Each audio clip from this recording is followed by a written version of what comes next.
Okay, we're fine. In the air. You know what? He deserved that kill. Oh, God.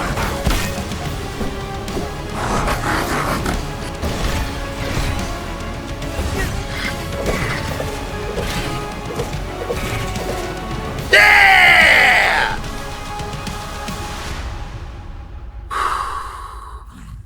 I am back and grounded so hard. Dude, you want to talk about good QOL?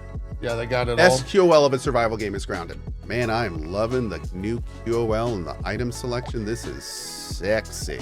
Oh my Lord.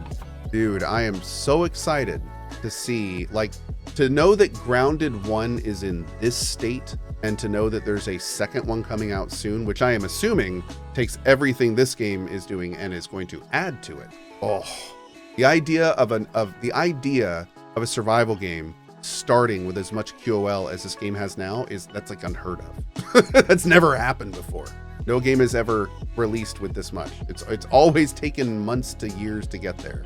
So that'll be pretty crazy. The best survival game QOL currently is Grounded. It's amazing. Dude, you can just put down a wall or anything and just click and hold the mouse and just drag it like a selection box, and it just places blueprints like as much as you want. It's like zooping from Satisfactory, just wherever you want, whenever you want. That's pretty good. Every bit of base QOL you could ask for is in Grounded right now. Ambient sorting every chest, renaming chests.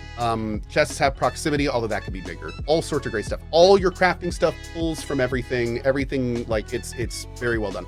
Game is phenomenal, and it's undergone. I mean, it was great when I played it when it came out, but the amount of patches and stuff that's been added to it is 10 of 10. And then Grounded 2 now is in 9 days. It's a great time to play this game. Yep, Grounded 2 EA is in just a few days. And so good time to get kind of caught up with everything.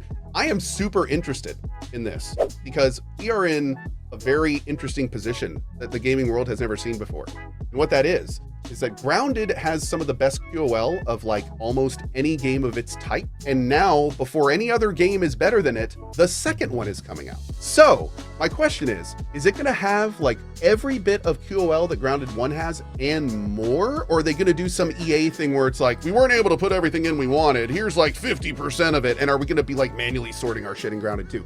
Like, I'm very curious where that's gonna happen. I'm hoping Grounded 1 is just the base and it's gonna work on it, but no. It's a very we'll see. Wish in one hand, right? Well, like the idea of early access is to have steady improvements, right? So like if they start with everything, like this brings up this weird question where what it's do like, they do? Would they withhold things? That's what so I'm about they could to add say, them yeah. later? Yeah, like I don't know. Like, it's kind of a weird situation, but I gotta say, if it does start with everything that Grounded 1 had, that's a lot. It's like, oh God. And they're already talking about like, they're going to be EAing with the EA area is the size of Grounded 1. And when the game is done, it is going to be 3 times the size of Grounded 1. Map size or exciting. content? Map size. Okay, map size. Yeah, map size. Actual map size. They are adding mounts, which is kind of the big thing. Not only are there going to be like construction mounts, but you can fight on mounts. Like, one of the big things at the end of the trailer shows is a guy on a spider fighting another spider. They were like rearing up and like attacking each other and shit. It looked awesome. But they have said things that are in 1 aren't going to be in 2 at the start, like zip lines, for instance, which a lot of people are kind of like, that kind of sucks. This is moderately terrifying! You know, hopefully we'll find a bee or something that we can mount, and that would be amazing. We can fly around and stuff. So we'll have to see. But yeah, it's a great time to play Grounded 1 right now. It's in the best state it's ever been. And if you started now, you'd be able to probably get a pretty thorough run in before 2 came out if you want to do that. Do you have to play Grounded 1 before Grounded 2? No. There's nothing that we have been led to believe where that is the case. Nope. Now, I will say this. There is, like, you know, story stuff in this game. There are characters that invent like the technologies. There are companies. Now, is it going to be like important to know that stuff? I mean, probably not. Let's be real. That's not what this game's about. It's got a fun story and stuff, and it's really fun to go through, but you're not going to really, like, you know, get spoiled or lose out or anything like that. So, you know, I would say it's worth playing through, but you probably don't need it for 2. There's no carryover, right? Like your Grounded 1 character There's doesn't... no actual carryover like Mass Effect style. Yeah. But and I didn't even realize this until recently because I kind of skipped over some of the story bits there. Grounded 2 is the same characters from Grounded 1 at a couple year later event where they were like memorizing the events of 1, and then something happens and they all get shrunk again. That's cool. Yeah, so it is a direct continuation. So people that do want like the lore and everything, which to be blunt, there is like an Honey, I Shrunk the Kids movie style main quest in this game, and you will divulge and learn about it as you go through it. And it's very well voice acted. It's got good story beats and fun boss fights to kind of go into with them. So great time to play it. Want to check it out? Can you play this game if you have Arachnophobia? No. Well, I mean, it kind of depends on how you approach your phobia. Like, are you trying to get over it? Because, I mean, it could help with that. I don't know. How do you with being immersed in your phobia? I can't really tell you. But it would make a good exposure therapy, like Toxic just said. If you're looking for a good exposure therapy, it would work for that. So yeah, it's one of those things. This game's always been on my radar, and like I've always really wanted to jump into it.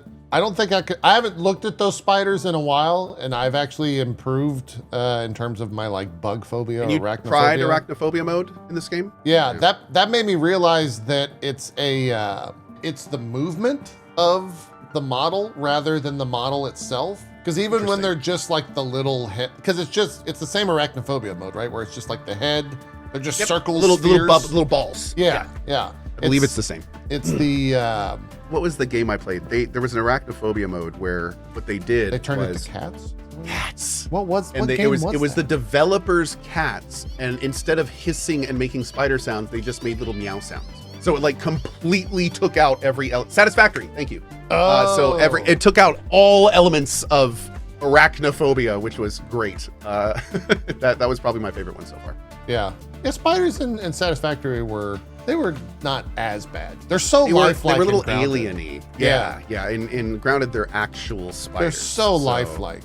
But like I said, I have improved on my phobia due to like just exposure therapy. I haven't played it, so I don't know if it would still be the same. It might be. It might be better. I don't know. Anyways, it seems like Grounded's going well. I've seen a lot of people do Grounded playthroughs right now as 2 is getting ready to ship.